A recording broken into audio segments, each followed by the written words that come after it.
Hi, I'm Jim Shaw, the publisher of Colonial Times Magazine here at Lexington and also the vice chair of the LexMedia Board of Directors.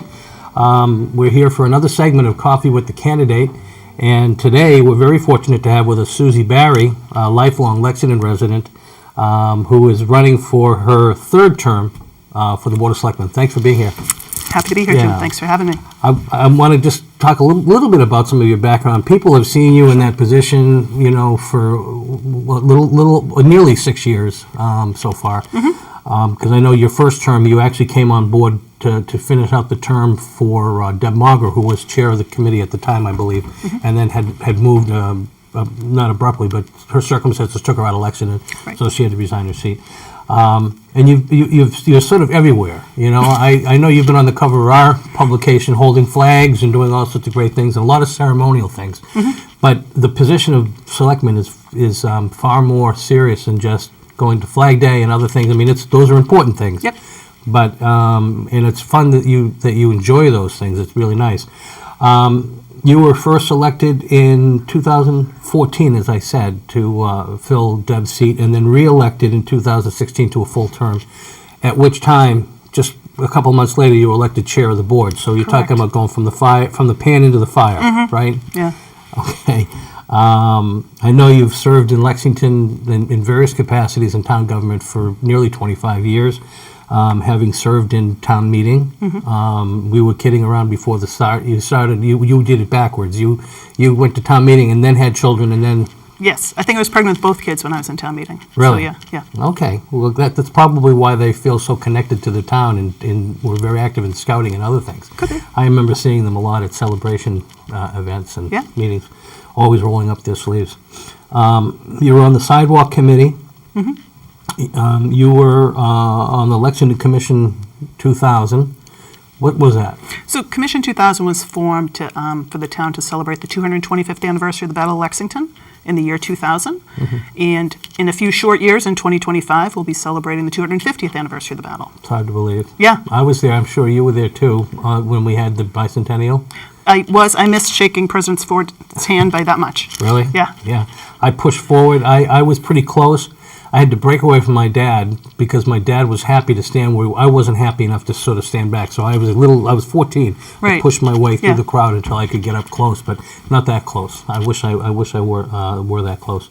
And then most significantly, in terms of your previous experience, and I know we worked together here, you were a longtime chair of the Lexington Town Celebrations Committee. And that's no easy feat. You know, when I say not just the longevity of your service, but you do so much more than just run a parade. I mean, usually the planning for the parade starts the day after the parade. It does? Yeah, and I don't think people understand that. No. So tell us a little bit about that. So I was on the Celebrations Committee for just about 20 years, serving as chair, vice chair, various roles, co-chair over the years. There's something in me that I just love a logistical challenge. And before I went on to the Celebrations Committee, I was watching a parade, and I just casually said, I could do this. And then I applied through the town manager's office and got appointed to the committee. That parallels very nicely with being on the Board of Selectmen because there's a lot of logistical things in terms of being on the board, and especially being chair of organizing the meeting, having agenda setting with the town manager and things like that. And again, the logistics of running a parade, and it's not just one parade. These are events that could take place all year long. And but you've got to communicate with marching units. You've got to communicate with all kinds of people. You've got a fairly large committee, and over the years, people have taken responsibility for certain things. But you've got to manage all of that. Yeah, so it's a great large committee, and everybody has their specialty. Right. But you also have to be able to really work well with what I call the people behind the scenes that make it all look good. Right. You know, so coordinating with DPW, who's the backbone of any event we do here in town, police, fire, that's important as well. Right. Great. And then before we go any further, currently you're chair of the Hanscom Area Towns Committee, a Selectmen's Committee, hats. And tell us a little bit about that, because that has a significant impact on the community in terms of relative to Hanscom Civil Air Terminal and the growth over there. Yeah, so this committee goes back over 30 years, and it consists of a selectman representative from Bedford, Concord, Lexington, and Lincoln. And we rotate the chairmanship of that. Currently, the chair sits in Lexington, so I'm the chair. We meet monthly. And later this month, February 28th, we're having a public safety roundtable where the fire chiefs and police chiefs from the 4 towns are coming in, along with Massport and Hanscom, and we're going to talk about how they respond to incidents on the base and also just outside the base. We talk about all kinds of issues related to Hanscom and Massport and how it impacts our communities. Right. You know, last summer they had the paving project that was going on. Hanscom's also bringing more jobs to the base. MIT is bringing more jobs to their part of the base. We talk a lot about traffic. Right. And how that impacts the surrounding communities. Right. No, I understand that they're actually building new buildings there and relocating fairly sizable companies that are going to be coming in and working in there. So I think it's good for our economy in the sense that there are more people coming to Lexington that'll maybe come to the center or along Hartwell Ave or Bedford Street and make use of some of our businesses. The challenge is one of the groups they're bringing, Defense Contract Management Agencies coming out of South Boston from the Fargo building and from somewhere on the South Shore. And a lot of those people commute via the T. And the T can only get you so far in terms of getting to Hanscom. Right. So we really need to work well with the T to see if they can improve that service, or even, I was at an event last night with our new state rep, Michelle Sicolo, and she just filed some legislation about regional transportation and trying to beef that up. Hanscom is a great asset for us. Right. It's just how well you can get there. Right. And then one quick thing, there is a fundamental difference between Hanscom Civil Air Terminal and Hanscom Air Base. Yes. So, and I don't think most people quite understand that. I would say some people don't understand that. This, you can work well with Massport, but working well with Massport doesn't necessarily mean you're working well with the Air Force. And I know the Air Force has been very good. I mean, I know that we have on the Chamber of Commerce, I'm on the board there. Yep. We have a representative from Hanscom Air Force Base that sits on our board, so we're always up to date with those things and the things that are happening over there. But there is a little bit of difference, but I find that the Air Force has been very good in terms of communicating and connecting with the community. The Air Force has been amazing at communicating with the community. The interesting thing is about maybe 5 years ago, they no longer an air wing. So there's no planes based at Hanscom. Right. There will be planes coming in and out for maintenance and service because they do a lot with radar and that type of thing. Right. But it's mostly office-based, lab-based jobs that are over there. They also house a lot of the Coast Guard people that work in Boston, live in the on-base housing at Hanscom. So with the recent government shutdown, we had people right in our backyard who were not getting paid. Wow. Yeah. Tough. Okay, let's talk a little bit about some of the projects that are taking place in the town. Since you've been on the board, I know there's been a great deal of sort of movement on some of these major capital projects that we've been talking about upwards of 20, 25 years. I'm talking about, we're talking about buildings like the new fire station, the new schools that have come, and we were talking before we started, there are currently 3 building projects taking place in Lexington right now, and that I can't remember a time, as you pointed out, that's been the case. No. So let's talk about this. I mean, this is, people concerned about the cost, but they also want the service, and, it's one of those things that, we can't in my opinion, we can't kick the can down the road anymore in some of these projects, like the fire station. The more we kick the can down the road, the higher the cost. So... Exactly. And as you mentioned, it's the first time I remember us doing actually 3 from the ground up steel brick and mortar builds. And we have 3 of them going on at once: the Hastings Elementary School, the Lexington Children's Place over on Pelham Road, and the new fire headquarters on Bedford Street. What we have come to realize, and it's hard to swallow, is in evaluating these projects, renovating was not an option in terms of the cost benefit and what we were going to get back from it. Right. And also needing to build to programmatic needs. Our fire station was hugely undersized for the equipment. I mean, as you know, the floor was in danger of collapsing based on the weight of the trucks. Firefighting is different today than it was. That building first opened in 1947. And, we have men and women on our fire department, and we need to have facilities for men and women. Whereas, when they started, they probably only had men. Right. The schools, as we know, are over capacity, and the way that school buildings are built now under MSBA guidelines are different in terms of the size you need and how much space per child. So renovating Hastings wasn't an option. Right. When it came to the preschool, it also became a case of there was an existing space in town that was adequate. You know, we had hoped when we took over the former Armenian Sisters School that we could renovate it, but the school was built in the late 50s, early 60s. It was full of asbestos. It had some other issues. And when you started adding up those costs versus a brand new build, which is going to give you much more longevity, you do the cost benefit and it's a little bit more, but in the long run, you're going to be in a better place. Right. And that's kind of hard to understand. And I know people in the community frequently say to us, I've heard it from several people, you know, $62 million for an elementary school. You know, people in construction go, I can build do a renovation in the regular industry and build something much bigger than that. But, you know, we're stuck under prevailing wage Right. and, you know, public bidding and all kinds of things that make it, unfortunately, so excessively high to build in the municipal environment. But there's also, I think, a sort of a benefit in the sense that with prevailing wage, it does drive the cost up. We understand that because it's what they call, you have to adhere to a community standard wage. And I think Lexington is a progressively minded community. They understand these things. And what you get with that also is the quality that comes behind mostly union building, because a lot of times you get union contractors that come in. Now, I'm not sure if this is always the case, but I always find the training programs with the unions are much better. So, but that's just my personal observation. Yeah. And I'm not running for anything, so.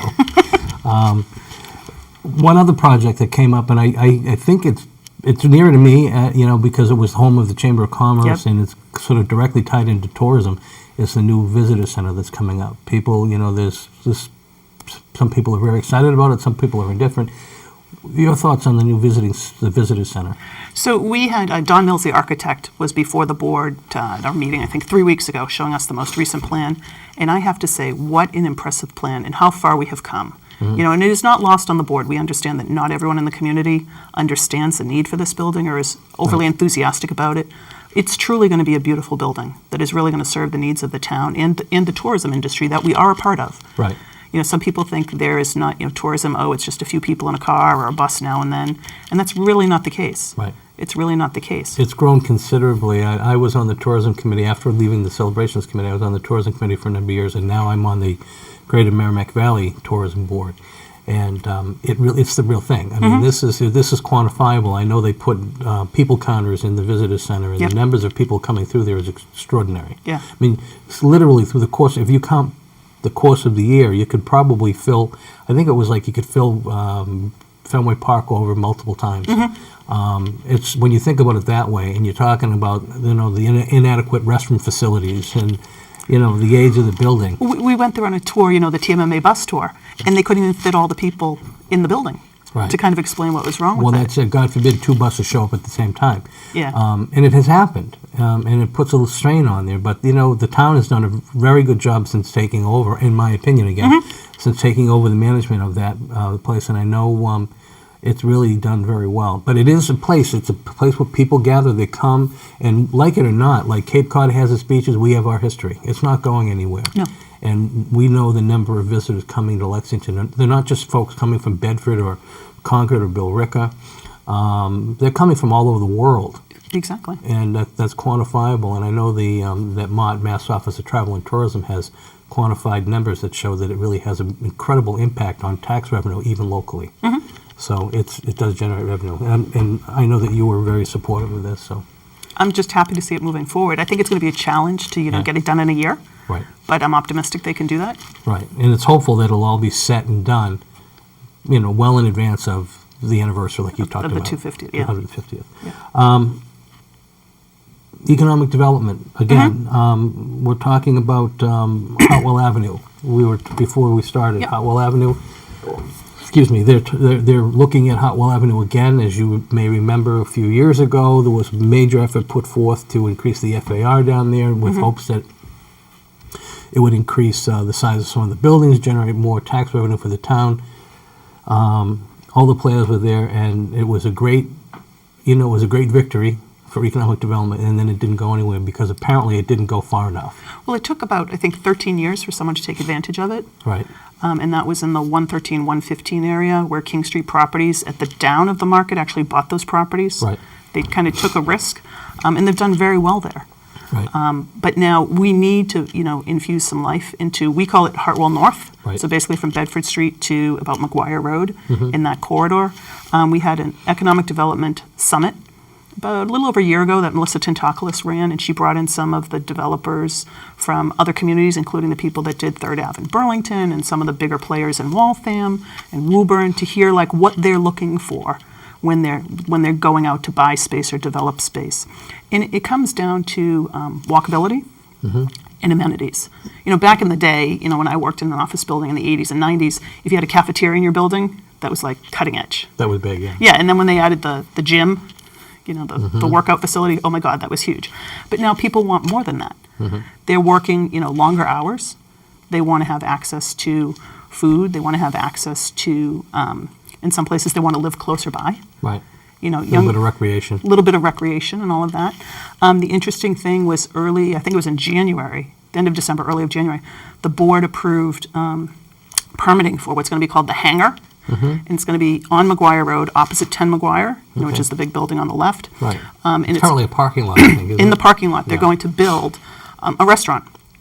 But it's not just a typical restaurant. It's on the idea of a food court, but it's higher quality than a food court. Okay. And they'll also have a liquor license, and they'll have some outdoor seating, and some, open air situation, which will be great for people who are working there for an option for lunch or for dinner. It'll be open to the general public. Because we've heard a lot of people say, on weekends they'll go to another establishment on Hartwell Ave that can get kind of crowded. Right. And they'll say it'd be nice if there was something else in the area. Right. And I think you have to do these things. You have to put the carrot out, I think. You do. And, one is just not enough. And I think, the concept of that, of the hangar is a good one. If you look at Hartwell, the buildings are set so far back. They all have huge front lawns, which was a thing in the 60s and 70s, that now, as some of the preliminary sketches we've seen, is, you can add on to those, similar to what they did over in Burlington in the district, Right. where they've added hotels and more restaurants and more office space. The one thing that we've gotten a lot of pushback on from the community is housing. Right. There are people within the community that aren't sure housing would really fit up there. Right. And there's always the concern whenever we talk about housing about more kids in the schools. More kids in the schools, right. But when you're talking about a mixed-use plan, you have to, housing has to be part of the discussion, I would think. Yeah. And it's worked well in Lexington Center. If you have a small-scale incubator, if you will, a lot of people were concerned about what was going to happen with the condos that went where the old... Battle Green Inn Battle was, Green Inn exactly. was. And now you don't even really notice them. Right. You don't miss the inn.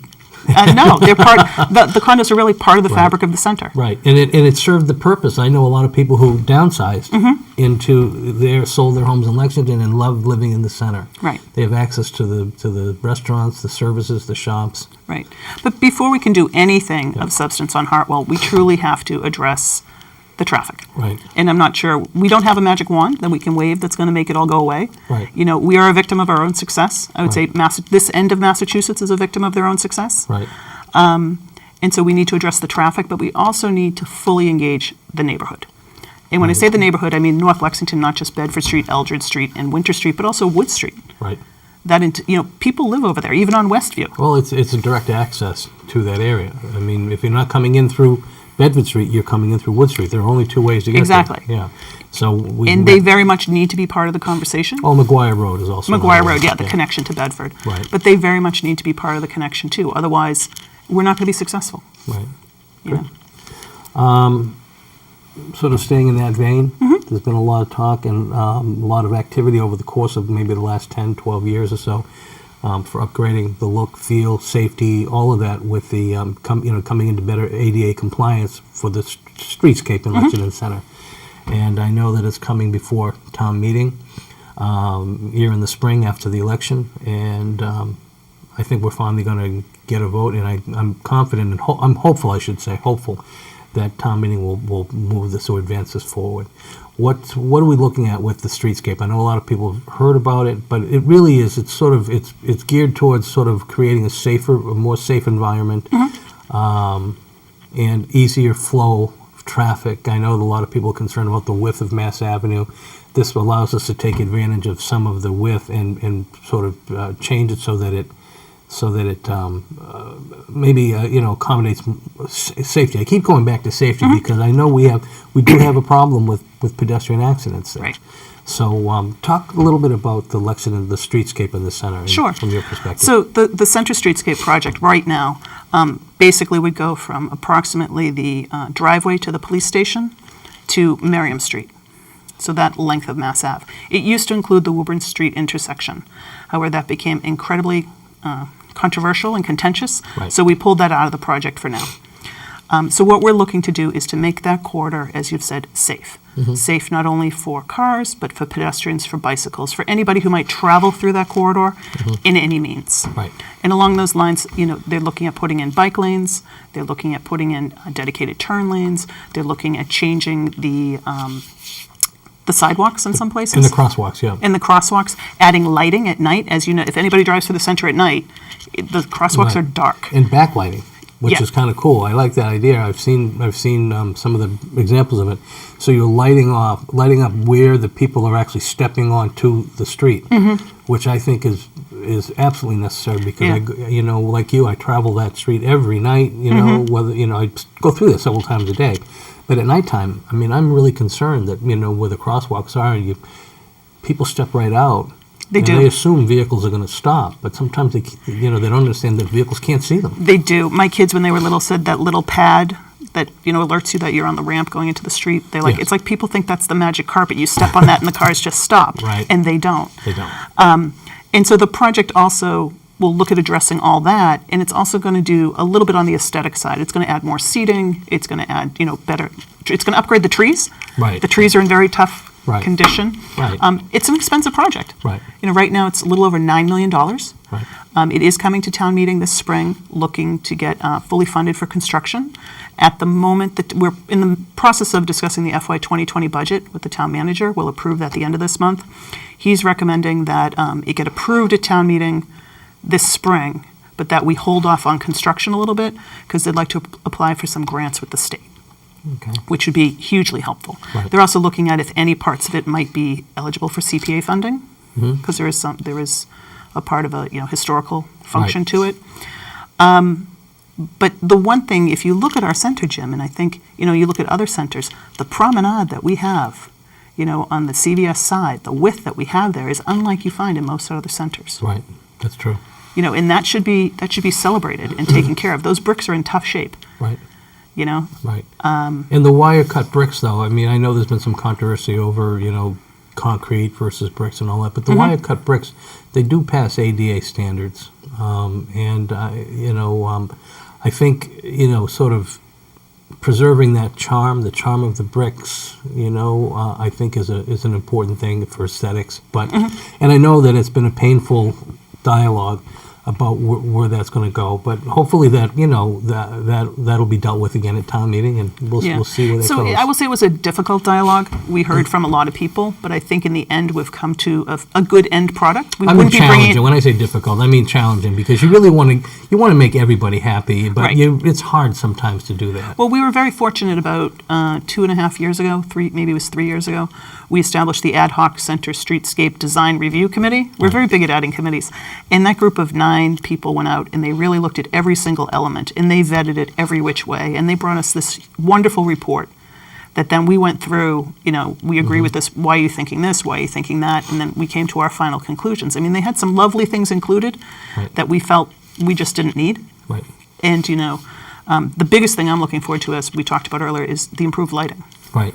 That's gonna make a huge difference. Yeah. It really is. And the trees. And the trees. And the trees. would be nice. Yeah, we'll save some of the trees. They won't get root bound and other. I know some of the issues they've had there. Yeah. We're going to talk about a couple of quick things, and then we're going to start to wind down. So, I had asked you before about some of you. You've been in the town meeting. You've been on the Board of Selectmen now nearly 6 years. And there are a lot of things that you have to do as a selectman.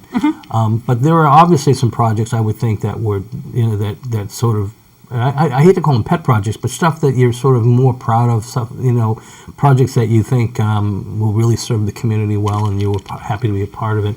And I think, bringing a new town manager in, and the other thing is the public information officer that's now serving Lexington. So let's talk quickly about the new town manager. Sure. I've met him several times. I've had the opportunity to sit down and have lunch with him. Great guy, very down to earth. I'm really impressed. I know he had big shoes to fill with Carl leaving, but I think we're in good hands. Yeah. Your thoughts? So Jim Malloy came to us starting in October 1st of 2018. Previously, he had been in Westboro for a little over 10 years. Before that, Sturbridge. He has over 30 years of experience in municipal government.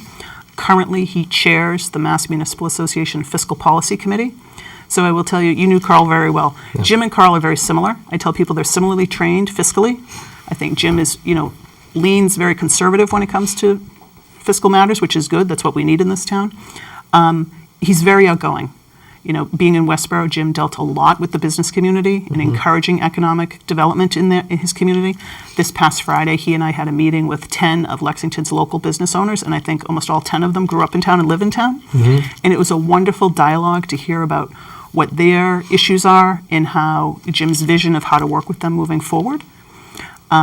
He has an open door policy, which is great, but sometimes it gets him a little jammed up in terms of getting his work done. Right. And I'm looking forward to what we're going to be able to do together, moving through this process. We're hoping to bring the police station rebuild to town meeting this fall, and then that will be going to a debt exclusion override. We do need to, tonight at our Board of Selectmen meeting, we are voting on the statement of interest for the high school. And this is a vote of our support for the superintendent to sign it. We don't really have any say in the statement of interest. Right. And so we're starting to have deeper dialogue about the new high school and what that might cost. And I know everyone is very concerned about that number. Right. Be the most significant project we've done in decades, I would think. Oh, yeah, absolutely. But Jim has some very innovative approaches of how to deal with that and how to deal with that debt and how to try and keep the taxes for the homeowners in line. Right. So that's encouraging. Change can be hard, Right. but in this case, I think it's exciting. Right. I think we're going to be well served by him. I think so. I agree with you. And when you talk about all of these changes and communicating, like the town manager sitting down with business owners and getting to fully understand, that goes two ways. You also want the community to know more about what town government is doing. Yes. And I know that's been a big project for you in terms of, being able to find a way to get that information out there. And we have a new public information officer as a result of your efforts. We do. So from the time I got on the board, almost 4.5 years ago, it was challenging because where do you get your information from the town? Do you go to the website? No. You might look in a newspaper. Right. There isn't one place that for sure you can go and find the most up-to-date thing, even with social media. I do it all the time. I mean, I do. It's I do a challenge. Look, and it's kind of a crapshoot. It's a challenge, and it's for a community of 32,000 people and multiple departments and a lot going on, it's a challenge to get the information out there and to get it out there accurately and basically the same all the time. The schools have it somewhat easier because they can send an email to all the parents and they'll read it, like, it's something from the school. The town, we know the people are out there. Right. We just don't know what they're hearing from us. If they're consuming all of this information. Exactly. Yeah. And so while Carl Valenti was still here, we put it in the budget to hire a public information officer. And we went through the interview process, and 3 weeks ago we hired Sean Dugan as the first ever public information officer in Lexington. He's housed in the town manager's office. Sean was the first public information officer in Concord about 4.5 years ago. So he brings that experience with him of how to start the position. I know he's met with the people here at LexMedia, I think, the other day. Yep. Very impressed with the facilities here. They're looking forward to working with him. We've had a conversation. We'll be meeting soon. Yeah. So he brings a lot to the plate, and hopefully we can find a uniform way to get the information out to the people, and so they know where to look for it and where to find it, because everyone goes, well, just use Code Red. Well, Code Red is for emergency purposes only, so we can't use Code Red just to tell people that, things are delayed. Right. Code Red is what it sounds like, Code Red. Exactly. You don't just, you can't do that 3 times You can't call and say your trash is delayed one day on Code Red. Yeah. Right, because sooner or later people won't pay attention to it. Right. So, right. Like cry wolf. Exactly. Yeah. Exactly. So it's an exciting time. Change can be hard and difficult, but in this case, I'm excited to see what's coming in the next few years, and that's part of why I decided to run again. Well, I just want to say, I know I'm going to ask you in a minute just to comment on anything that maybe we didn't cover that you want to talk about, and then sort of make a final comment. But I just want to say I've been watching you since we've known each other a long time. Yeah. I just found out the other day that you actually went to school with my brother Chuck. I didn't know you guys were in the same class. Yeah, Chuck and I hung out together, or hung out together, yeah. I'm so sorry. That's okay. So, at any rate, and I've watched you. I've worked with you at the Town Celebrations Committee, and I know you're always dedicated, in terms of your time, energy, and you always bring, sort of a good perspective to the projects you take on. And I've been very impressed watching you on the Board of Selectmen. I wish you well. I know Thank you. Election Day is March 4th. Monday, March 4th. Yeah, so I wish you well on March 4th. And I do want to point out, I didn't do this at the beginning of the segment, which is you're running for, there were two candidates in your race, the three-year seat. 3-year seat, yeah. So there were two candidates running for 2 seats. So you and Joe Pato were essentially running uncontested. But you're working hard anyway. I see your signs up. I see that you're out there. You're going to the forums. You've submitted statements of candidacy and all of that. So you're really working it.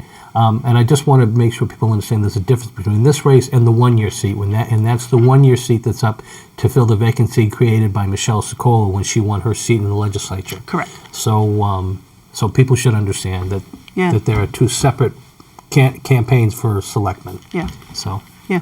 I think it's important, even though we are uncontested, we could just sit back and do nothing. Right. But it speaks to communicating and interacting with the people in the town, whether they're residents or business owners, Right. and finding out what their concerns are.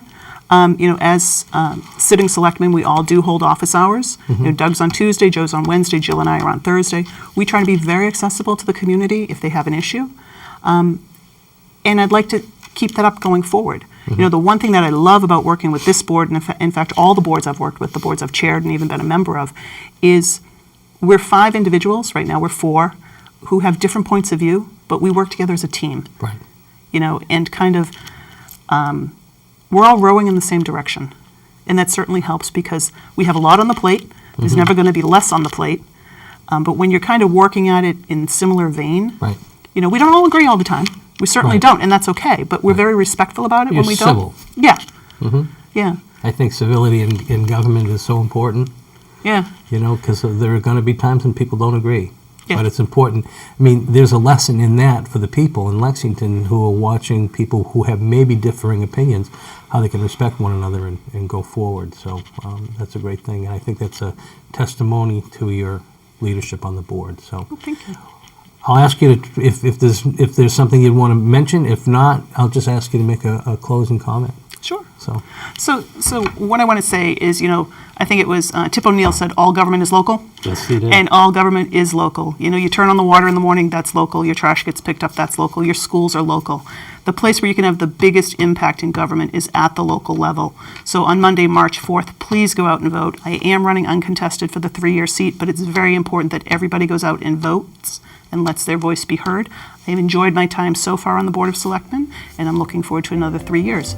So thank you so much, and thank you, Jim. Thank you. Thanks for being with us. Happy to be here. All right.